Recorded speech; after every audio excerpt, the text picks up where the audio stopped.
Welcome back to the Everything is Black and White podcast. It's time for the Milner and Musgrove show with me, Andrew Musgrove, and him, Sam Milner. Sam, welcome back to the podcast. You well?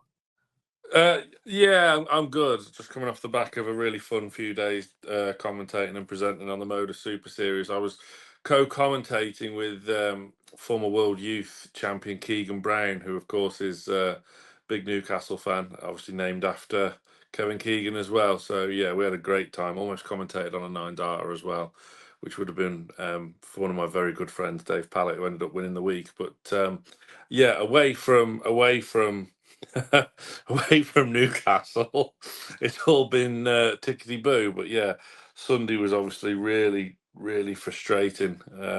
Really frustrating. Really frustrating. To say the least. Big week coming up, Newcastle in the Champions League, and Nottingham Forest on Sunday. I mean, it's too easy to say that these two are must wins, but are we nearly at that territory? Yeah, I think so.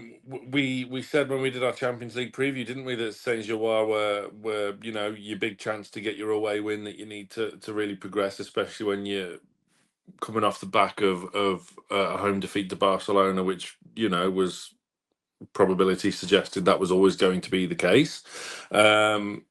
Despite I feel we played really well there and our goal was fantastic, but Saint Gilloise, I mean, I've only ever watched them. Like, I know I can come across as a smart A every now and again, but I'll fully admit things when I don't know the answer to. And look, I'm not an expert on the Belgian league. Saint Gilloise, I've only ever watched once before because I was interested. I watched them against PSV Eindhoven in match week 1, and I've got to be honest, they looked absolutely awesome. Whether or not that was just because PSV Eindhoven are beyond rubbish, I guess we'll find out more Wednesday evening. But yeah, they look like they had a lot about them, so it's going to be a really tough game. Coming off the back of that Arsenal defeat, which I mean, a draw was probably about right. But again, really frustrating finish, not being able to see it out, and then obviously the winning goal scorer probably shouldn't have even been on the pitch by then. Yeah, lots to complain about, as we have done on the Monday show. And it's good that you've said there you don't know much about Union SG. Neither do I, and perhaps a lot of our listeners and viewers don't either. So it's the perfect time to say, watch out for the view from the opposition coming Wednesday morning with someone who definitely does know all about Union and Newcastle's opponents on Wednesday evening. So tune in to that to find out a little bit more. We're here, Sam, to talk about Newcastle United's identity. I said to you before we started recording, said, is there a burning topic you want to discuss? And you said identity. So let's get on to it. Fire away. What about Newcastle's identity are you wanting to get off your chest? So the precursor to this kind of little quick discussion is that there is no issue for Eddie Howe, nor should there be. Continues to do a fantastic job. Continue to love him to bits. Obviously, it was always going to be a very tricky balancing act. Arguably, the worst thing about the defeat for Arsenal, and I thought Eddie Howe's choice of language after the game was spot on when it comes to Tino Livramento.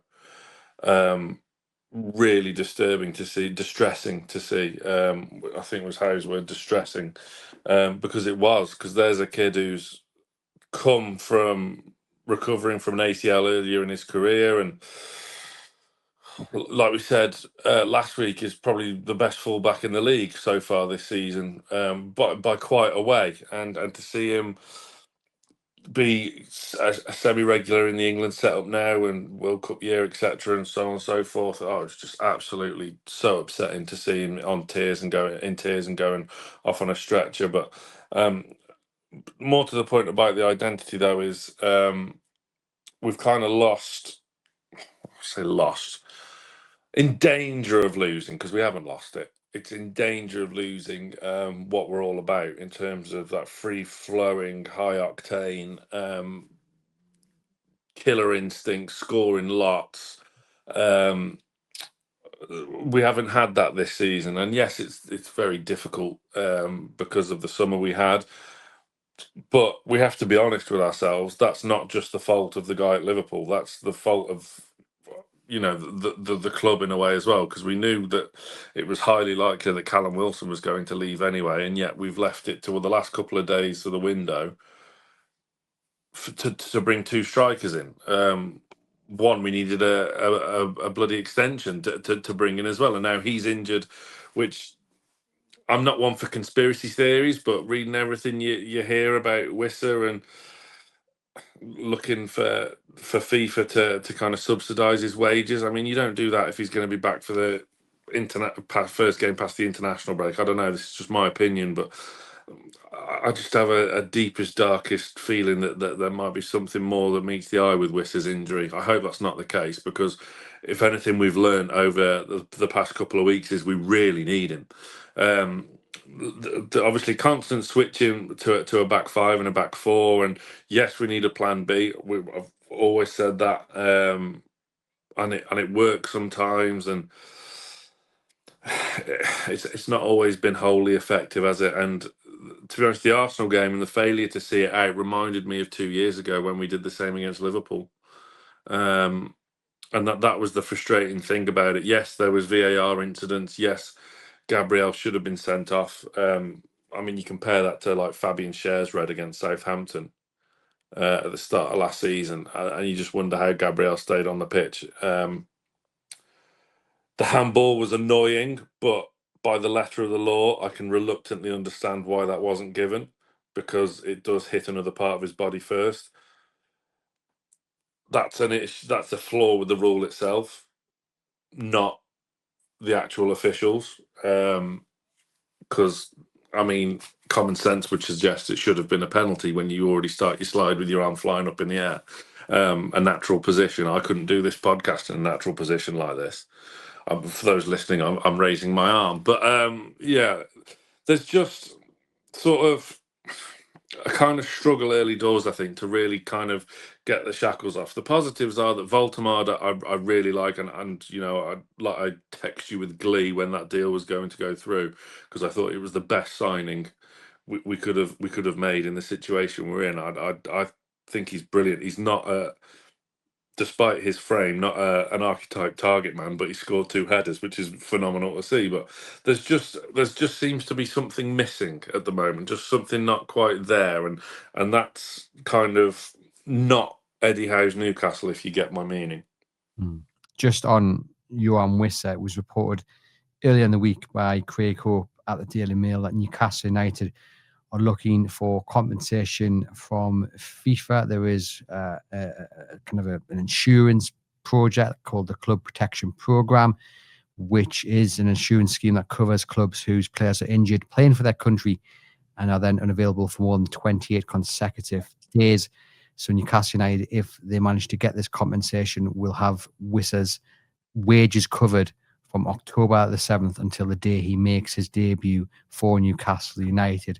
You don't get paid out for the initial 28 days of injury. It only kicks in after that month or so. So that's why Newcastle United are looking to cash in on that. Now, okay, Sam's reading between the lines slightly with his opinion, you know, from what we've heard. Is that I am still here. No, I know that. I'm just saying. And what we have heard is that hopefully we'll be back for that Brighton game, which means if Newcastle United would get around 2 weeks of compensation. Look, it's Newcastle United just being clever with the money. If it's there to be claimed, it's there to be claimed. And hopefully Sam's deepest, darkest fears are not realised, and we see Wissa in the next couple of weeks. In terms of the question about identity, I do think Newcastle United look like a team in the middle of a transition period. I think Eddie Howe wants to change the way they play. We've seen this tried and tested formation for the last couple of seasons, and it's worked really well. But he's also said previously about how he wants to become a team that is more in control of the ball. And I think he's started to build a squad which can do that. The other element to that is the fact that they've signed a striker. And yes, I agree, he's, in my opinion, more of a number 10, but right now he is a striker that Newcastle United are trying to get the best out of, who is nothing like the man he's replaced.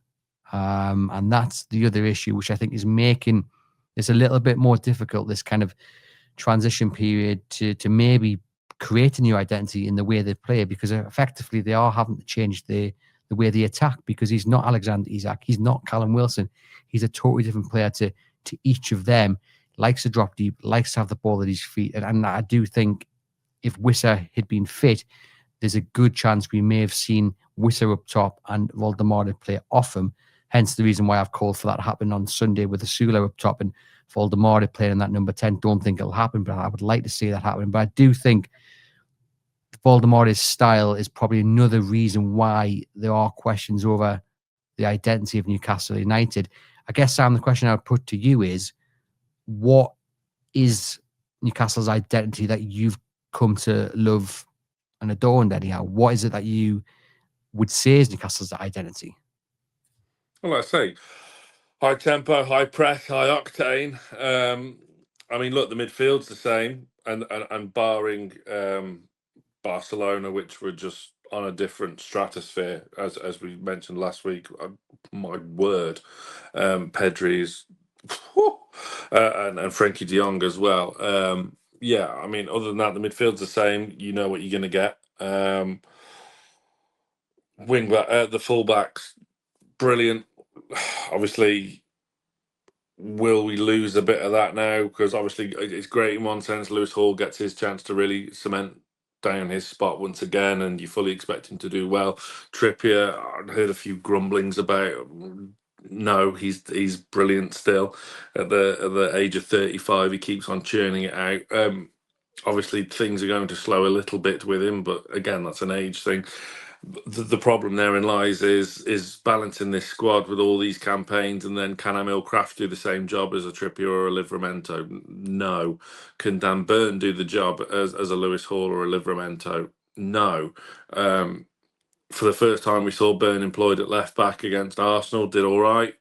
When we switched to a back five, again, it was archetype Dan Burn, really great. Thiago's come in and done really well. He's, like I said, when we signed him, he's quite well. He's Fabian Schär 2.0, isn't he? He's very, very similar. Loves, really good is with the ball at his feet is his strengths. It is that final third that Alanga's has struggled early doors. Gordon's obviously struggled playing through the middle when he's been available. Barnes hasn't really got going this season, and yes, you've got a new kid up top, but he's been the shining light. So to kind of put the blame on him because he's a different type of player is a little bit lopsided, because he's been brilliant. I do agree with your point, however, but it's if buts and maybes now that you will, and I think we will see eventually Wisser and Waltemada. So yeah, with Waltemada and Wisser, you can see them up front together, but that'll be probably when we employ the back five once again, which I don't dislike. As I say, it's Plan B, but at the moment when we play that, we are so stunted going forward. Which when we kind of employed it last season in these games, Arsenal in the cup semi-final, we still looked threatening going forward, where whilst we're defensively sound and resolute and tough to beat, which is fantastic because that is so key, we don't score goals, and that's so unlike Eddie Howe's Newcastle, so unlike. I've got no issue with winning games 1-0 because it racks up, and having a solid defensive record. We were so solid when we finished fourth. And that's, again, we do need to get back to that, but not at the expense of scoring goals.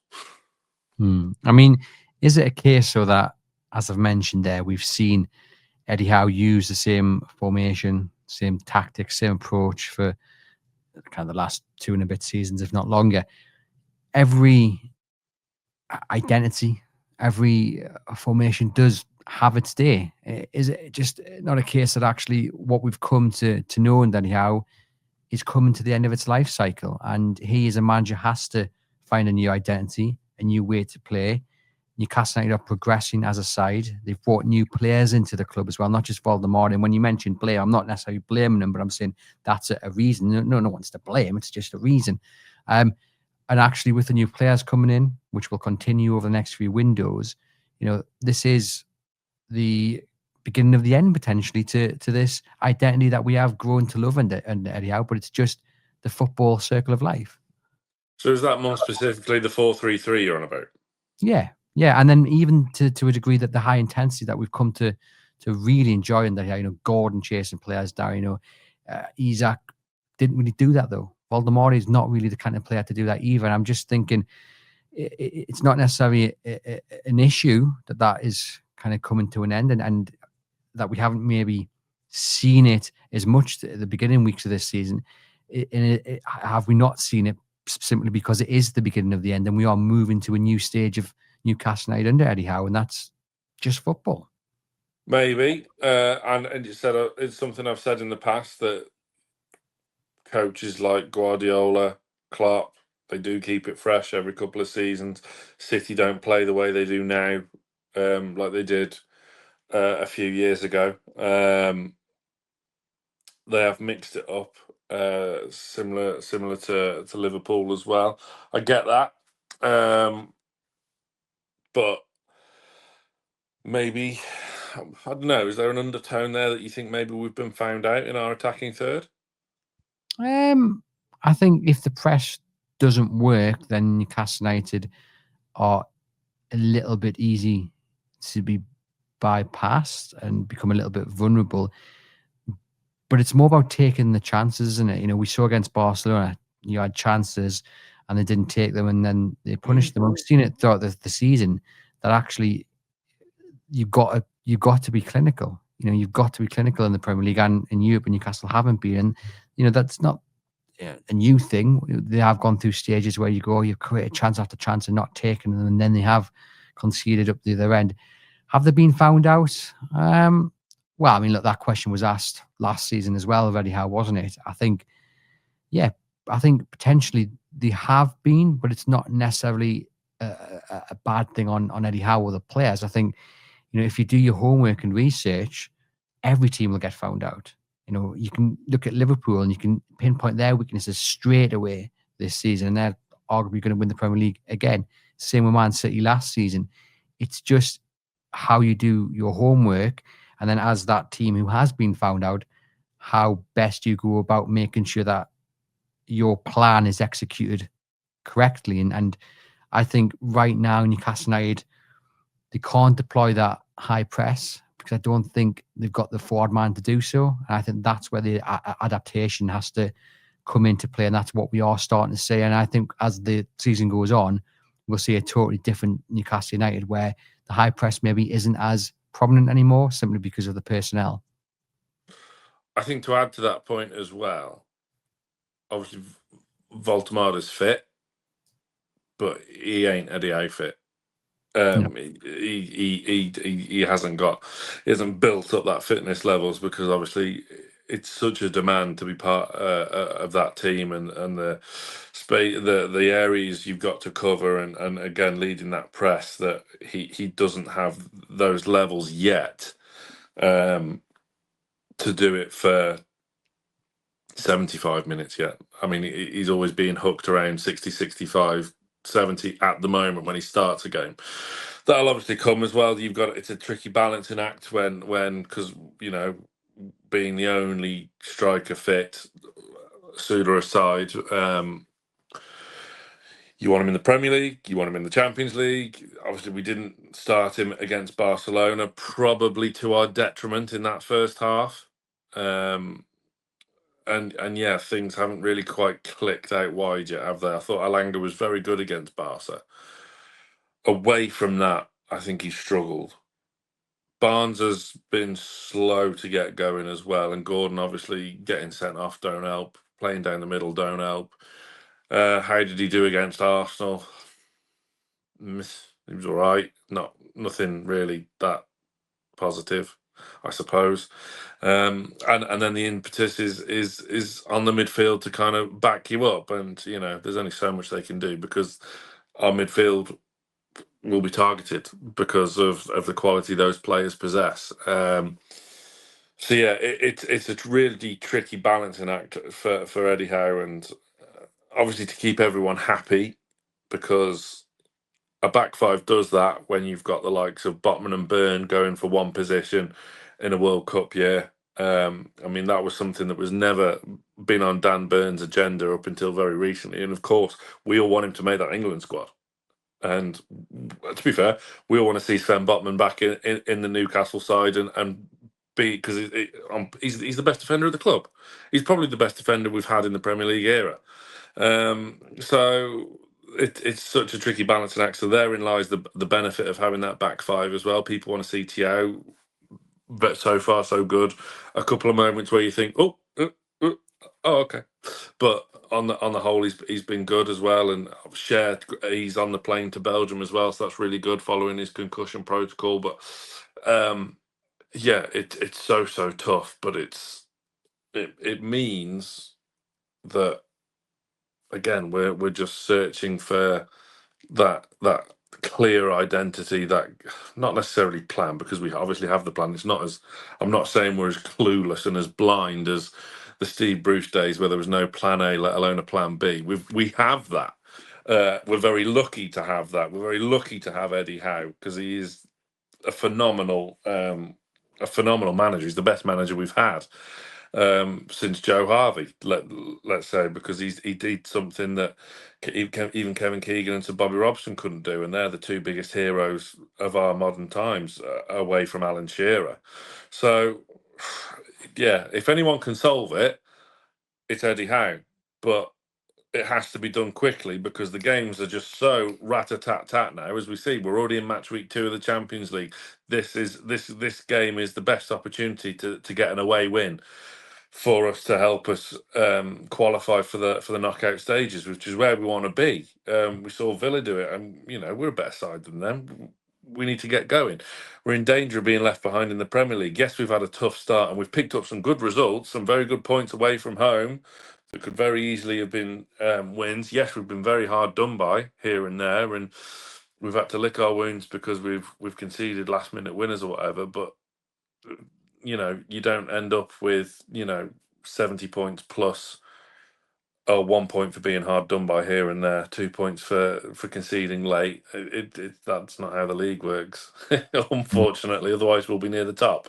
Yeah. Just before we continue, just a reminder, this episode is sponsored by NordVPN. Do click the link in the podcast description box for an exclusive offer on your plan.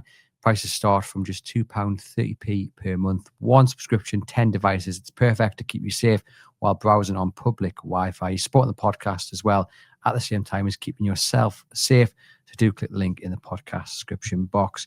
You mentioned there, Sam, a couple of players.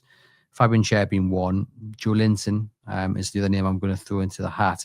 And with a change of identity comes the change of players in the starting 11. And it sounds strange that I'm going to ask this question, especially in terms of Joe Linton, because it was just last week, and we've said it consistently on this podcast. Joe Linton, Bruno, and Tonali is arguably the Premier League's best midfield. However, there are some people question what Joe Linton gives to Newcastle United other than strength. We saw against Barcelona, he's kind of just easily passed around. And I'm not saying he comes straight out the team, although I did say on the Monday show against Forest, I would pop him on the bench and play Asula up top and Valdemar off him. You can come back on that in a moment. But the point about Joe Linton and Schär, are we getting to the point where difficult decisions are going to have to be made? Regular first team starters are now no longer potentially guaranteed a spot, and it's difficult, it's emotive, but for the good of the team, that's what Eddie Howe is paid to do, and he's got to make those decisions, even the ones that might be a little bit unpopular, because you've got to trust the manager that long term it's what's right for Newcastle United. Yeah, we knew this would happen eventually as well, because as your squad depth develops, obviously it hasn't been allowed to develop as quickly as we would have liked. But that's not the fault of anyone at the club other than PSR. But there is a time which we are now heading towards where there is no quote unquote strongest 11. It's your squad, and there are going to be times where, like we saw at Bournemouth, Bruno was kept out the side, didn't even feature, because we have to save him for another day. I didn't think that day would be Bradford, but there we go, it was. So it'll be the lineup on Wednesday will be very, very interesting. And yes, there'll be times where Joe Linton needs to come out the side for maybe a Jacob Ramsey, or like you say, to kind of indulge that change of system. Forest Asula, yeah, maybe. maybe I could get on board with that. Took his chances well against Bradford, but again, that's a League One side at the end of the day. We can't get too carried away, but it was good on face value. Yeah, it's one where I agree about your summation on Joe Linton's performance. It wasn't maybe entirely what we hoped it would be. There could be, I mean, I've had I say have the idea, phrase that badly, but 4-2-3-1 is one that something keeps cropping up in my mind, because again that would allow a Wissa and Voltemada kind of salvo, and Voltemada in the 10 behind Wissa would, on paper at least, seem very effective, and allow some support around your wingers as well. Gordon and I mean Murphy just keeps on supplying the assists, doesn't he? Which is just when you think he's out, he just pulls himself back in. So fantastic, brilliant testament to Jacob Murphy and the way he's developed his Newcastle career. I don't think there's anyone else like it other than Joe Linton. But yeah, I agree about Joe Linton, but he does bring us a lot of physicality, and he is that figure that opposition sides absolutely despise. And I don't think you can underestimate that. But yes, on paper, if you need to sacrifice one of those in that midfield three, it's Joe Linton. Tonali and Bruno are a cut above. I think the question on Joe Linton and shares is a bit longer term, isn't it? As the months could go on into the season. But let us know in the comments your thoughts. I have asked for some responses from our viewers and listeners over on social media. I asked them if they were asked what Newcastle's identity is on the pitch, what would their response be? So Norman has got back in touch and said, under construction, feels like Eddie is in two minds. 4-3-3 suits the players we have, but he's been toying with a back 3/5 for a while now. Even in pre-season, second halves of games ended with the back 3/5. Need to nail a formation, set up, and go with it, as switching between isn't helping. Thoughts on that? I think that's a really intelligent point and very, very well put. Yeah, I think that's really spot on. I do.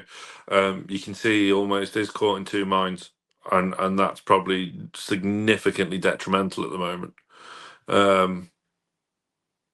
Yeah, well done, Norman. That was really good. We should get Norman on. Norman can replace me. People will be cheering. Capital G says currently they appear to be a team in the midst of an identity crisis rather than one with a defined style, which is something you both agree on, Sam. And this is a Twitter handle and a half. AGSHDJDJSSKKK says organized intensity, which actually I think is really kind of interesting, because that is what I would define last season, that first season to qualify for the Champions League, as Eddie Howe's kind of identity in Newcastle. It is organized intensity. We haven't seen it this season at all. I think what I am seeing and what I think Eddie Howe wants to go towards, as I've said, is more control. And actually, it's the control in the midfield. It's passing out from the back, giving it to the midfield, and then allowing those to be the main drivers, that creative influence. And it's lacking at the moment. Valdemar has scored 2 goals, but he's only had 4 shots. He's only had can't remember what the stat is. Not many shots anyway on goal. But he still managed to score 2. But we're not seeing that creative kind of spark yet. And I think that's partly because Eddie Howe is trying to create a new identity. And I think when it clicks, what we will see is it all comes from the midfield. That's where it's going to come from. And I think as time goes on, that high intensity that we've become used to, I don't think it'll be there anymore. And I think we'll see a brand new style, a brand new approach from Newcastle United, which hopefully will work out. But it's going to be difficult for some to kind of say goodbye to the Newcastle United we've come to love under Eddie Howe. Yeah. I mean, I'd put it to you, though, that this was happening towards the back end of last season. This isn't just this season. We normally finish the season really strong. which we did not do last time around. We kind of hobbled over the line in games and picked up a good point here and there. Brighton was a crucial point in the end, but it was poor again, really poor against Everton on the last day of the season. Chelsea was good, but that was about it, really. It's. I mean, changing, like we say, change is good sometimes, and maybe change is the wrong word. Maybe evolution is a better word, a better way of looking at things, because that's what we do have to do to take it to the next level. But there is sort of an opportunity that slipped away to really kind of kick on, and after getting the monkey off our backs in winning that trophy, we had the opportunity to really kind of kick on, and for one thing or another, it's not happened yet.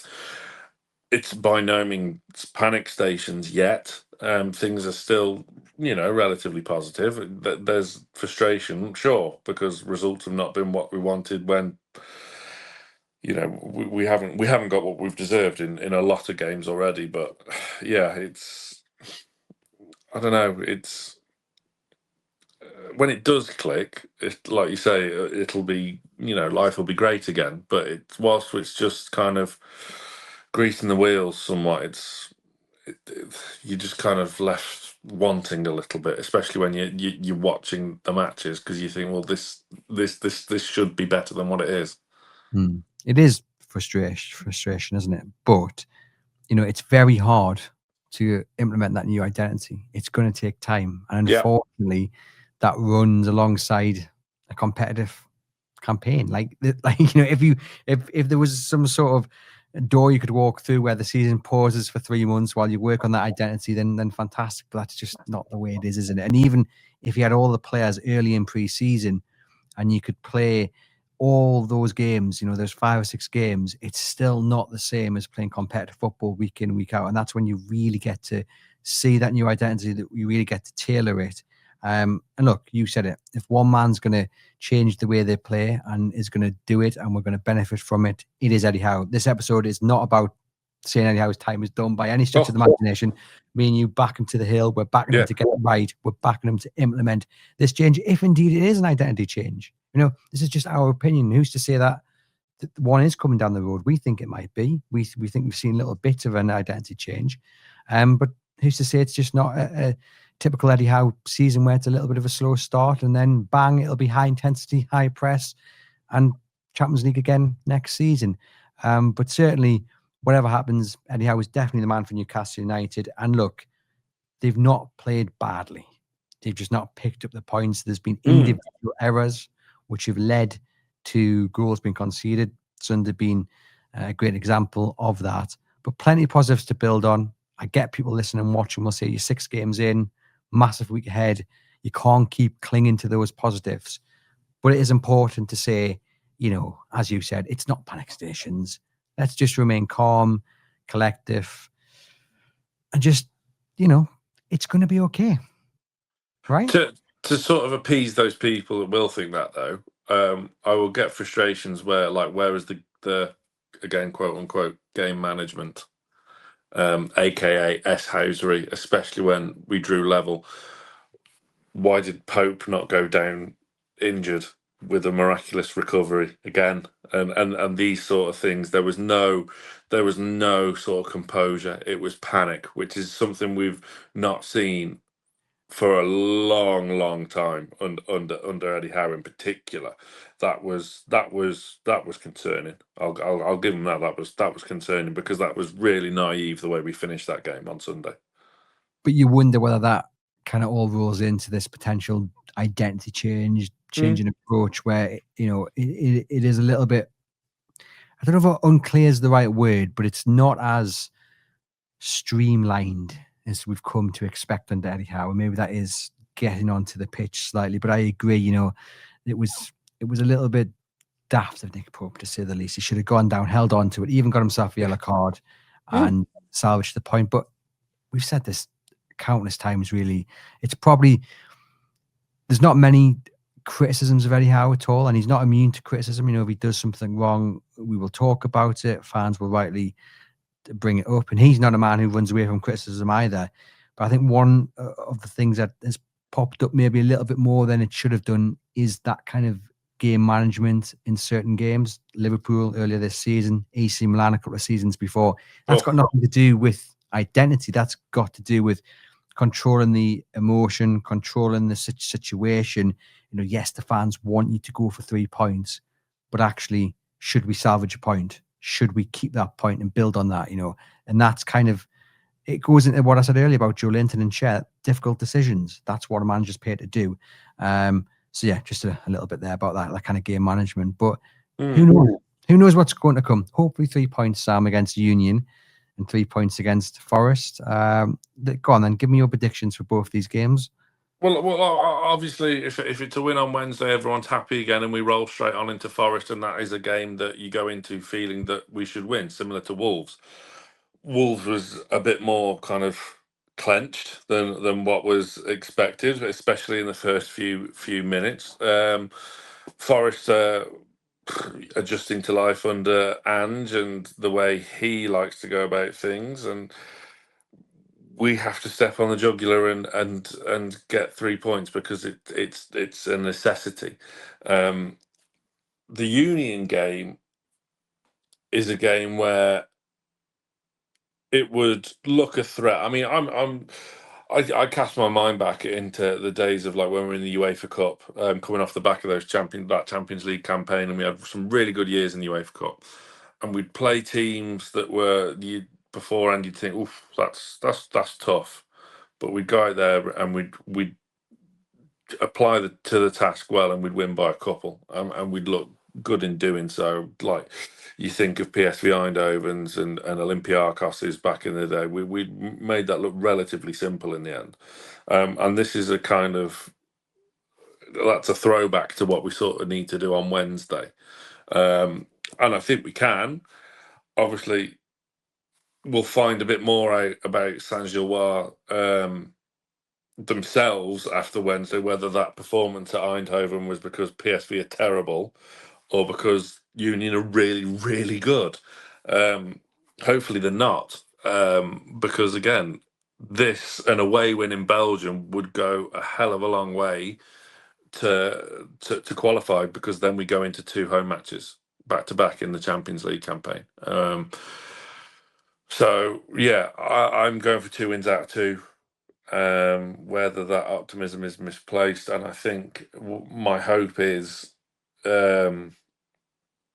that we'll hear from Eddie Howe, obviously, before this podcast you're watching now or listening to goes out, and hopefully the worries about Livramento has been appeased slightly, and he's not out for, because when I was watching it, I don't know about you, I thought, well, that's his season done. Yeah, it didn't look good when someone leaves a pitch in that fashion. You instantly think season-ending injury. I mean, to be honest, I said this on the Monday show, might get laughed at. I think there's a chance that should have been a red card, to be quite honest. He makes no attempt to play the ball whatsoever and proper just rattles into his leg. But anyway, I can see your face and you're kind of maybe laughing at his. No. I'm not laughing at it, because Kane was a bugger for doing stuff like that. And obviously the injury has been caused by the landing. So I don't know. It's just the means justify the ends. I'm not sure. There was a lot of sort of decisions in that game that were like, the margins were so fine. I mean, on first look, it was a penalty, wasn't it, for Arsenal? Let's face it, until you see again, and again, the letter by the law says if Pope got that touch, it's not a pen. Everything else is, and the same with Gabriel's handball. If it's touched another part of his body first, then that's the end of it. That's the rule issue. That's not a VAR issue. The biggest one I had is Gabriel on Voltemade after Big Nick's done him completely. And Gabriel has been incredibly soft in trying to kind of buy a foul and get our goal cancelled out, which was a tantamount pathetic. And then to do that and not get retrospectively punished, That's the thing I haven't. That's the only really thing from that game I had an issue with. But yeah, I mean the overriding thoughts were with Tino Livramento, if I'm honest, because just from a kind of neutral perspective, you don't like to see anyone from any team, for anyone in their careers, to have to go through another big injury like that. And when his light was shining so bright, and he was putting a real challenge in to go into this World Cup as England first choice. Yes, it's absolutely devastating. So I hope and pray and whatever that it's not as bad as first feared. Fingers crossed, and we will hear from Eddie Howe on Tuesday afternoon ahead of this podcast coming out. So fingers crossed we get some updates on Tino Livramento. Thank you to Sam for popping on to the podcast. This has been the Mulliner and Musgrove Show. Make sure you hit thumbs up, hit subscribe, get into the comments on YouTube. If you're listening on the audio-only platform, leave us a rating and review, and make sure you take advantage of your exclusive discounted offer on your NordVPN plan. Support the podcast and keep yourself protected at the same time. And me and Sam will be back next week.